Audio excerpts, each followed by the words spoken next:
ဒီနေ့ကျွန်တော်တင်ပြပေးချင်တာကတော့ WinRAR နဲ့ zip file နဲ့ RAR file နဲ့လုပ်ပြီးတဲ့အချိန်မှာ password တွေမေးသွားခဲ့တာပဲဖြစ်ဖြစ်ကျွန်တော် website တွေကနေပြီးတော့ software တွေပါတယ် down တဲ့ချိန်မှာ password တွေပါလာခဲ့လို့ပဲဖြစ်ဖြစ်ရှာလို့မတွေ့ဘူး password တွေပျောက်သွားခဲ့တယ်ဆိုရင်ဘယ်လို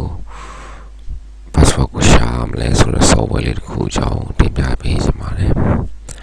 ပထမဆုံးကျွန်တော်ပေးထားတဲ့ link ကနေပြီးတော့ download သွားလုပ်လိုက်ပါကျွန်တော် media fire ကနေပြီးတော့ကျွန်တော်တင်ပေးထားတာပါဒီနေရာလေးကနေပြီးတော့ download လုပ်အောင်ပါဒါလေးကိုနှိပ် download လုပ်အောင်ပါဟုတ်ကဲ့ download လုပ်ပြီးသွားပြီဆိုလို့ရှိရင်ဒီလိုမျိုး RAR file လေးတစ်ဖိုင်ရလာမှာပါအဲဒီ RAR file လေးကိုဖွင့်လိုက်ပါပြီးရင်တော့ setup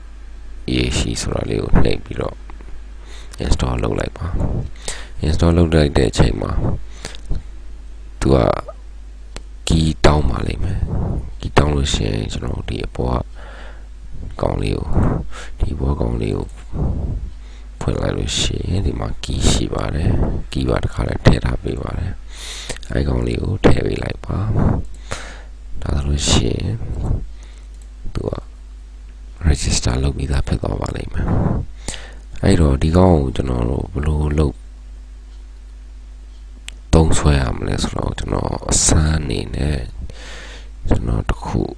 လုပ်ပြပေးပါမယ်ဥပမာဒီပုံလေးပေါ့ဗျာဒီပုံလေးကိုကျွန်တော် password နဲ့ RAR file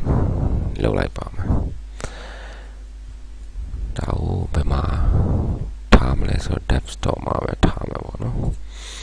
desktop ဟုတ်ကဲ့ desktop မှာ RAR file နေနဲ့ထားမှာကျွန်တော် password ထည့်ပါမယ်စမ်းလုပ်ပြတဲ့အနေနဲ့ရန် password အများကြီးဆိုလို့ရှိရင်ရန်ကြောက်အောင်မဆိုတဲ့အတွက်ကြောင့်ကျွန်တော်စမ်းသဘောမျိုးနဲ့ AB လို့ပဲကျွန်တော် password ကိုနာမည်ပေးလိုက်ပါမယ်ဟုတ်ကဲ့ပြီးရင်တော့ okay နှိပ်လိုက်ပါမယ်ဒါဆိုရင်ကျွန်တော်တို့ဒီမှာ lintex ဆိုပြီးတော့ RAR file ထွက်လာပါလိမ့်မယ်အဲဒီ RAR file လေးကိုဖွင့်ကြည့်လိုက်ပါဓာတ်ပုံရှိပါမယ်အဲဒီဓာတ်ပုံကိုဖွင့်မယ်ဆိုရင်သူက password တောင်းပါလိမ့်မယ်အဲဒီမှာကျွန်တော်တို့ password မေးသွားခဲ့တယ်ပဲဖြစ်ဖြစ်တခြားတဲ့ရောက်ကတင်ပေးလိုက်တဲ့ file ကိုက password မသိလို့ပဲဖြစ်ဖြစ်ပေါ့နော်အဲ့ဒါကိုကျွန်တော် password ကိုဘယ်လိုရှာမလဲဆိုတော့ကျွန်တော်ခုနကပြောတဲ့ advanced RAR password ကပါလိမ့်နဲ့ရှာပါမယ်အဲ့မှာကျွန်တော်ဒီမှာ log RAR file ဆိုတဲ့ဟာလေးနဲ့လောက်ပါမယ်ဒီကောင်လေးကိုနှိပ်ပြီးတော့ RAR file ကို loading လုပ်လိုက်ပါမယ်ပထမအောင်ဒီမှာပါကျွန်တော်တို့လောက်ထားတဲ့ကောင်အဲကောင်လေးကိုထည့်လိုက်ပါပြီပြီးသွားလို့ရှိရင်ကျွန်တော် start လုပ်လိုက်ပါမယ် start လုပ်လိုက်မယ်ဆိုရင်သူက password ကိုရှာပါလိမ့်မယ်သူက password ရဲ့အတူရှိပေါ်လိုက်ပြီးတော့အချိန်ကြာမြင့်မှုကလည်းအနေများกว่าခြားသွားပါလိမ့်မယ်ခင်ဗျာ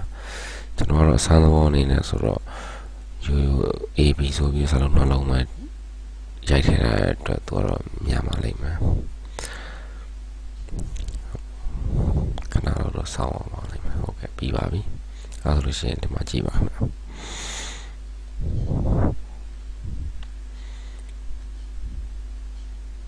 ကျွန်တော် password for this file ဆိုတဲ့နေရာမှာကျွန်တော်ပေးထားခဲ့တဲ့ AB ဆိုတာလေးပေါ်နေပါပြီအဲဒီကောင်ကျွန်တော်တို့ဒီစာရွက်ပုံလေးနှိပ်ပြီးတော့ copy paste လုပ်လို့ရပါတယ် copy ဆိုတော့နှိပ်လိုက်တာနဲ့ကျွန်တော်တို့ mouse မှာသူက copy လုပ်ထားပြီးပါပြီအဲတော့ကျွန်တော်တို့စမ်းဖွင့်ကြည့်လိုက်ကြအောင် copy လုပ်ထားတဲ့ကောင်ဒီမှာတစ်ခါတည်း left click လေးနှိပ်ပြီးတော့ paste လုပ်လိုက်ရပါပြီဟုတ်ကဲ့ဒီလိုဆိုလို့ရှိရင်အဆင်ပြေမယ်လို့ထင်ပါတယ်ခင်ဗျာ လုံးကျေးဇူးတင်ပါတယ်